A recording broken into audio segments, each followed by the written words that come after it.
धन्यवाद सभी को। आज कोई भाषण का कार्यक्रम है नहीं, हमने सिर्फ ये पूछा था कि भाई जब हम यहाँ नहीं रहते हैं तो आश्रम में कितनी एनर्जी रहती है।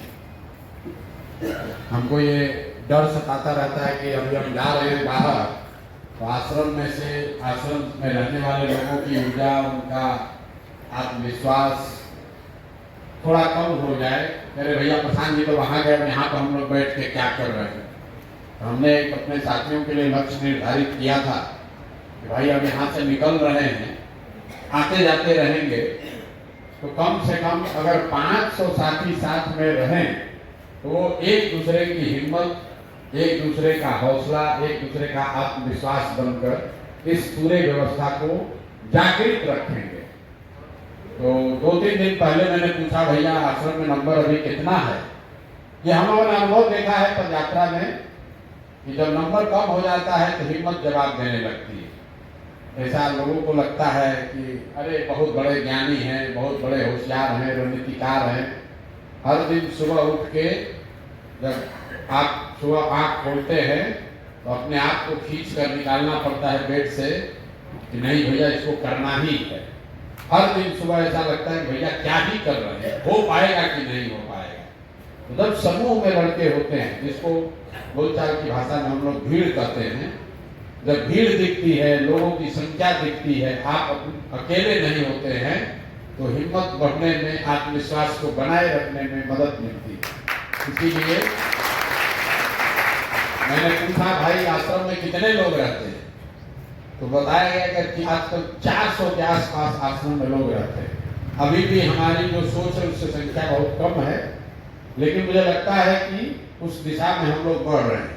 जब 30-40 साथियों के साथ रहकर हिम्मत नहीं टूटा तो 400 साथियों के साथ रहकर हिम्मत और बढ़ेगा ही। एक बार आप सबका धन्यवाद कि आप लोग यहाँ आए हैं। कोई लंबा चौड़ा भाषण नहीं देना है, मैं आपको एक सुझाव देना चाहता हूँ कि आश्रम की व्यवस्था में, क्योंकि हर आदमी व्यस्त है, कोई ट्रेनिंग लेने आया है, कोई ट्रेनिंग दे रहा है, कोई खाना खिला रहा है, कोई बाथरूम की व्यवस्था देख रहा है। कई बार आदमी को लगता नहीं है सृजन जो है ये सबसे कठिन काम। किसी चीज का निर्माण, गांव देहात में आदमी कहता है 2 ईंटा जोड़ना बहुत कठिन काम। बाबूजी खेत खरीद के गए हैं, बांट के झगड़ा करने में कोई दिक्कत नहीं है, लेकिन एक धूल मिट्टी खरीदने में पसीना निकलता है। आप देखिए यहाँ 300-400-500 लोगों की व्यवस्था को चलाने के लिए कितने लोग लगे हुए।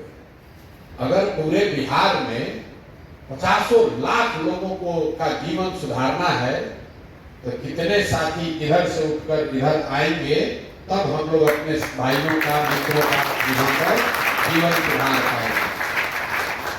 कितने लोग लगे हुए, 1 घंटा से परिचय ही हो रहा है, 1 घंटा से परिचय हो रहा है, अभी भी कई साथियों का परिचय नहीं हुआ।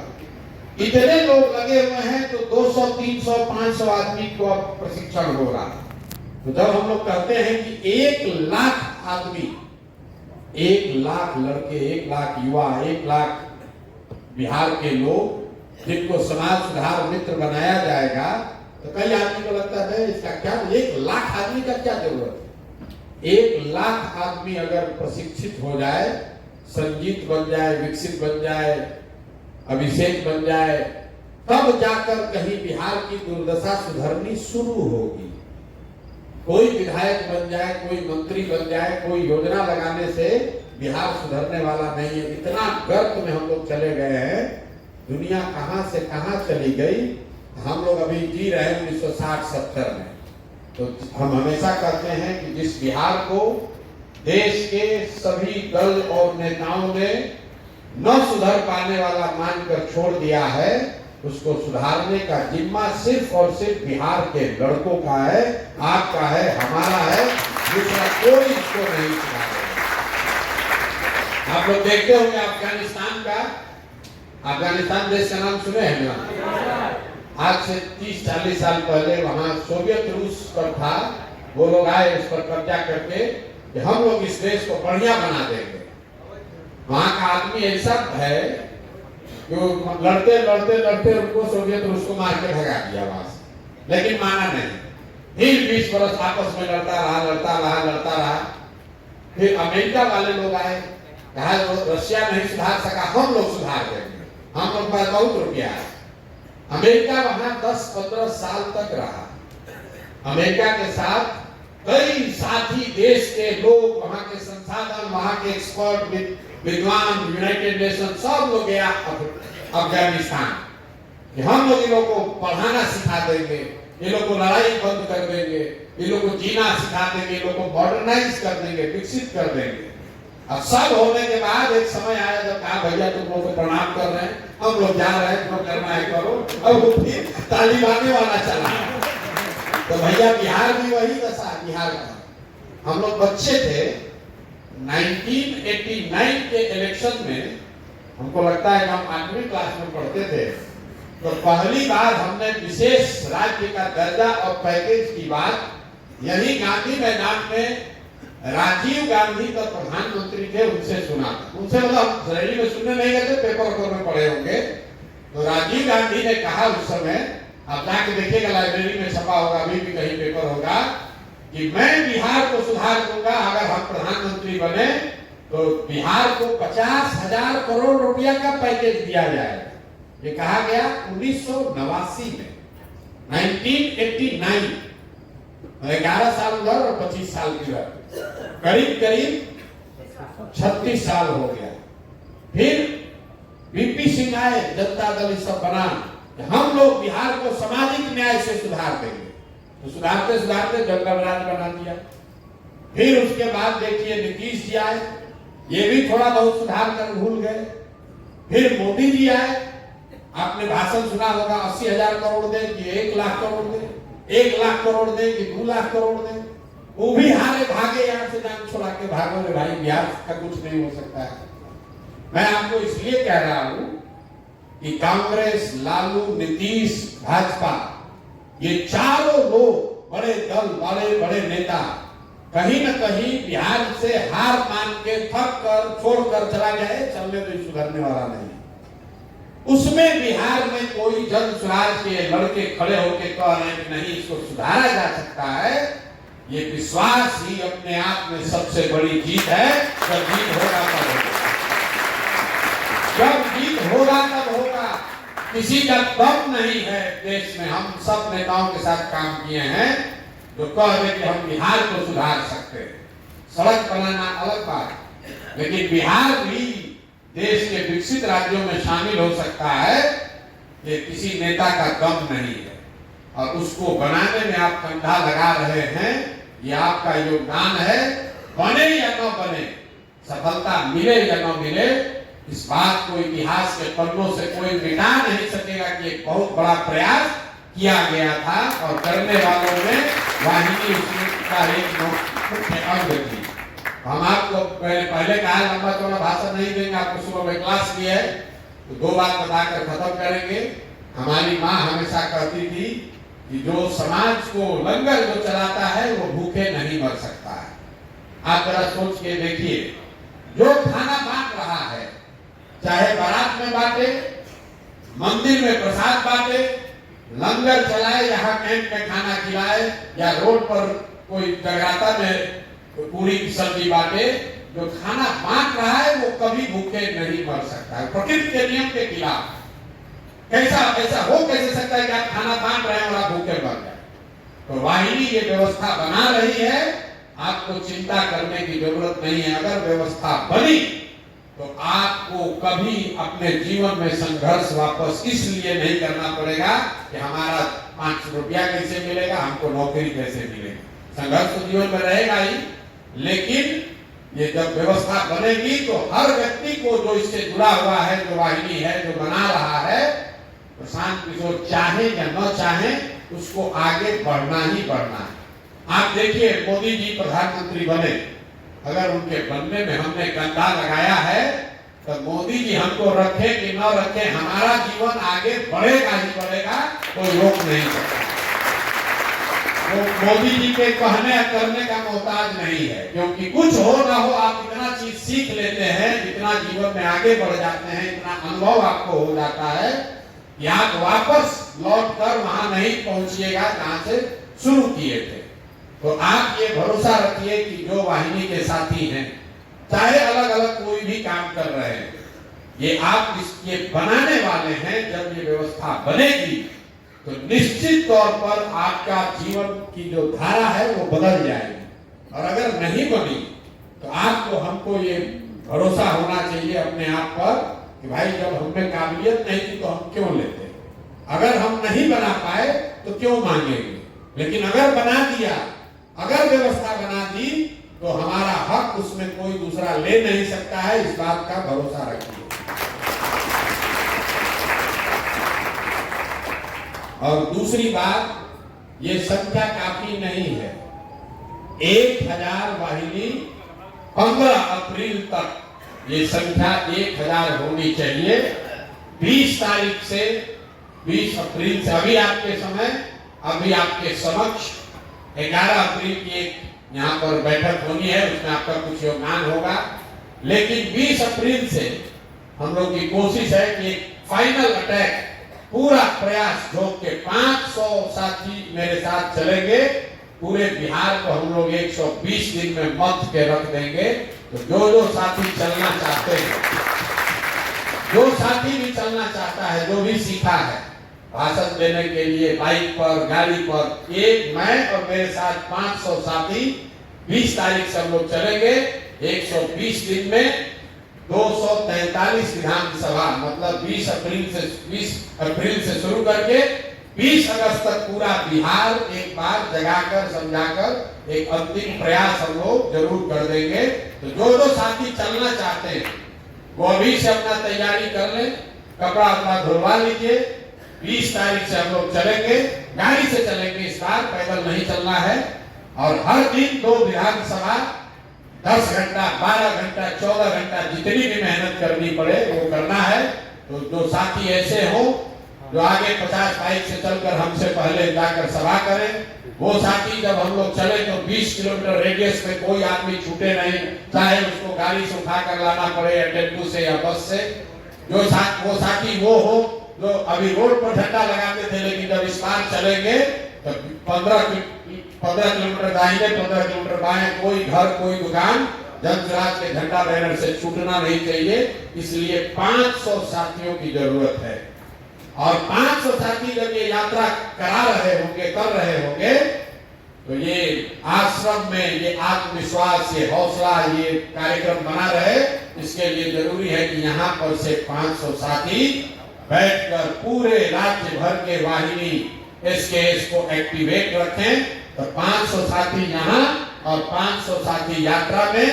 इसके बाद 20 अप्रैल से बस 2 ही काम है। 1000 बिहार के युवा, जो 500 आदमी यहाँ से रहकर पूरे बिहार के 1 लाख SKS और वाहिनी को सक्रिय करे, और 500 आदमी हमारे साथ चले, जो हम लोग पूरे बिहार को जगाएं। एक बार फिर से प्रयास करें कि चुनाव से पहले हर व्यक्ति तक बात जन स्वराज की पहुंचाया जाए।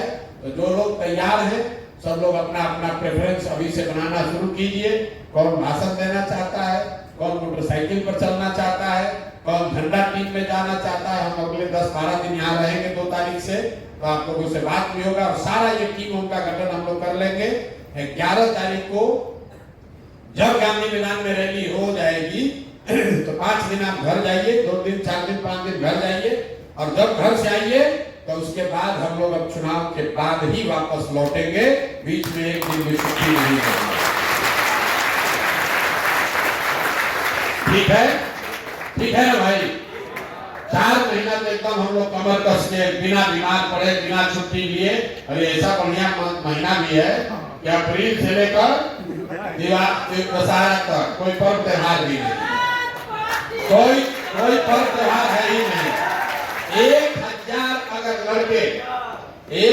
लड़के अगर तैयार हो जाए, पूरे बिहार को हम लोग मत के रख देंगे।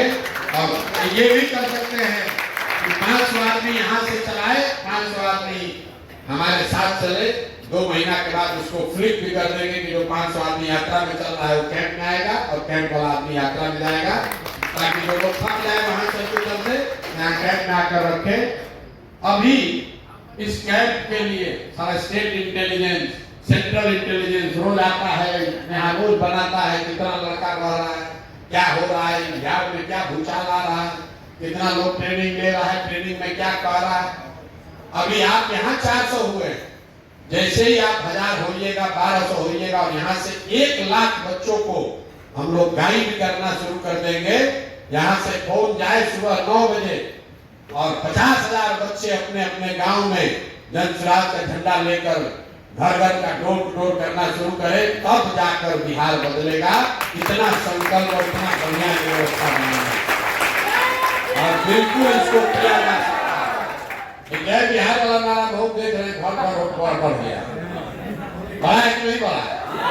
जहाँ जाते हैं जन स्वराज से पहले जय बिहार चल रहा है, इसको एकदम दबा कर करना है। बिहार में भारत माता की जय, जय हिंद, सबसे पहले आजकल जय बिहार हो रहा है। सरकार जब बनेगी तब बनेगी, जब बिहार सुधरेगा तब सुधरेगा, लेकिन पहली बार बिहार के गली गली, घर घर, गांव गांव में लोग आ रहा है जय बिहार, जय बिहार, जय बिहार। कोई नहीं कहता, ये आपकी ताकत है। राजनीति सिर्फ चुनाव और एमएलए एमपी बनने का नहीं है, ये भी राजनीति है। बिहार के बच्चों का भविष्य, बिहार में हजारों बच्चों का भविष्य बदलना भी राजनीति है। बिहार में जय बिहार का नारा लगवाना भी राजनीति है। बिहार के सब नेता, सब दल पलायन पर बोल रहे हैं, ये भी राजनीति है। ये आपकी हमारी ताकत है। लालू जी भी पलायन बोल रहे हैं, कांग्रेस वाले भी पलायन बोल रहे हैं। कोई माई बहन योजना लाया है, न तो पहले एक योजना था जात पात योजना, अब जन सुराज आया है तो माई बहन योजना कह रहा है। पहले बिहार में एक योजना था, हिंदू मुस्लिम योजना, न तो जात पात योजना, जात योजना न तो भात योजना, तो सब योजना बंद, अब नया नया योजना लेकर आ रहे हैं। ये राजनीति के में विकल्प की ताकत है, ये जन स्वराज की ताकत है, ये आपकी ताकत है।